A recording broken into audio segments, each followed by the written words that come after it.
Johnny, get your gun, get your gun, get your gun.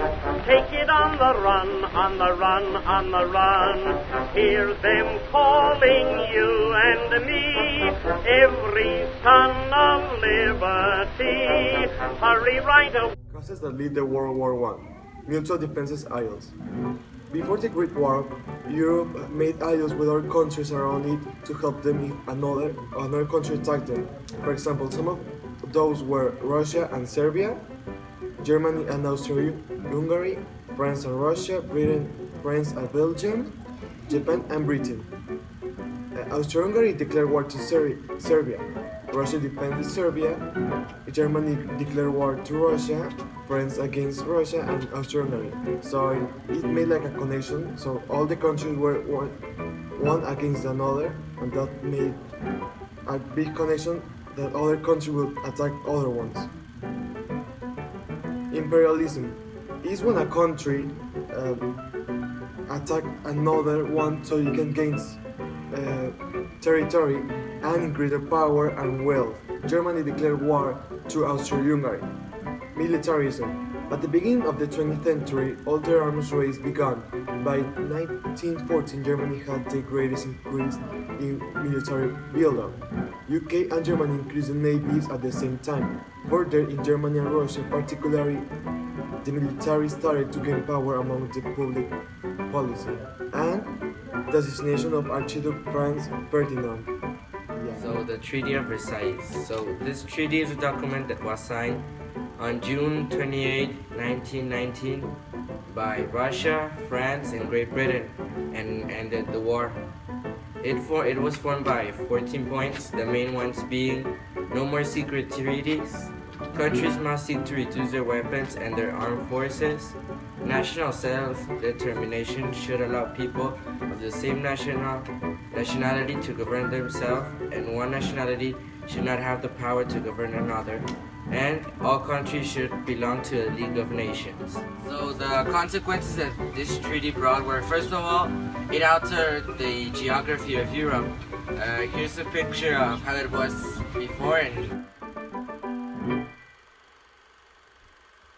here how it was after. So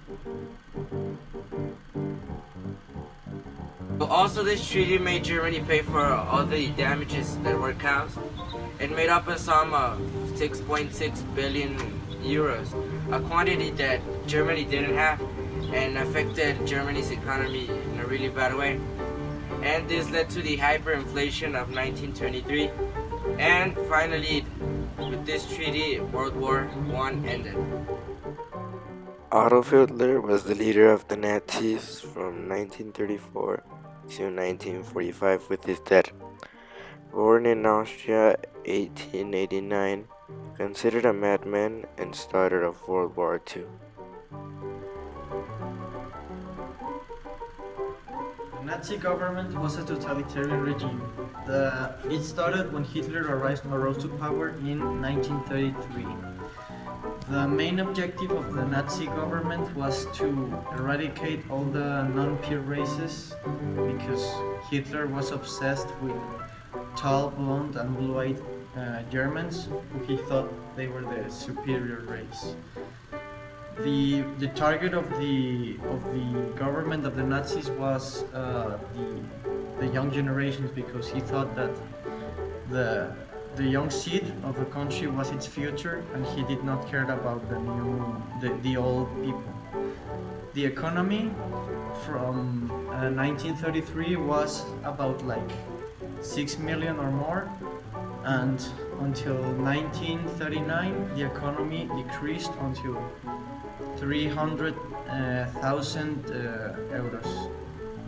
So it was a decreasing economy thanks to Hitler because of the unemployment and the lack of employment and material, because he slowly started taking away the Jews and his rights and their businesses. So that's what the causes of the decrease of the economy.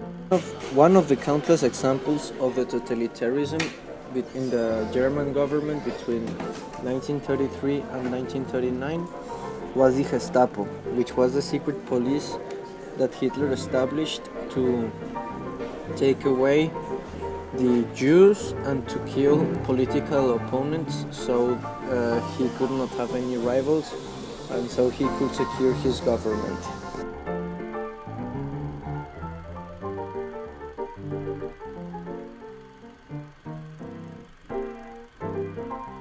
Nowadays, we don't have any totalitarian regime, but it's a fact that the USA is becoming one because they have been canceling the right of the people to have weapons, and they are starting to look war everywhere. So, with the new candidate Donald Trump, maybe we can have a new totalitarian regime in the USA. So, this might be a great threat to the world because it's gonna be like to have Hitler again. Human rights that were violated during the Nazi government.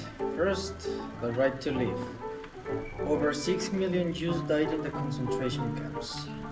The second one was the right of the not torture, the number 5. The Jews that didn't die in the concentration camps were brutally tortured. And the last one was the right to not being discriminated. Many Jews were taken away to the camps simply because they were Jews, so that's a clear example of discrimination. Great Depression. Some of the causes that led to the Great Depression were a variety of domestic and worldwide conditions.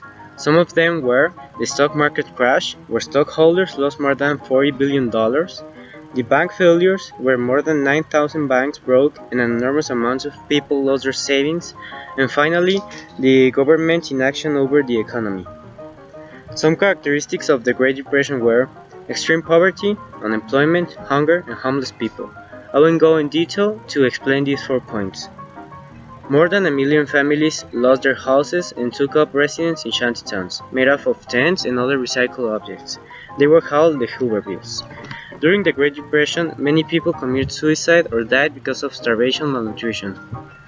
There was a disparity between people's income and the people's needs and customary consumption level. During the Great Depression, mass migration patterns emerged, led to farmers abandoning their fields, with population shifting from rural areas to urban centers. There was a point in which the unemployment rate was at 25%, making a quarter of all the workers in America unable to find jobs.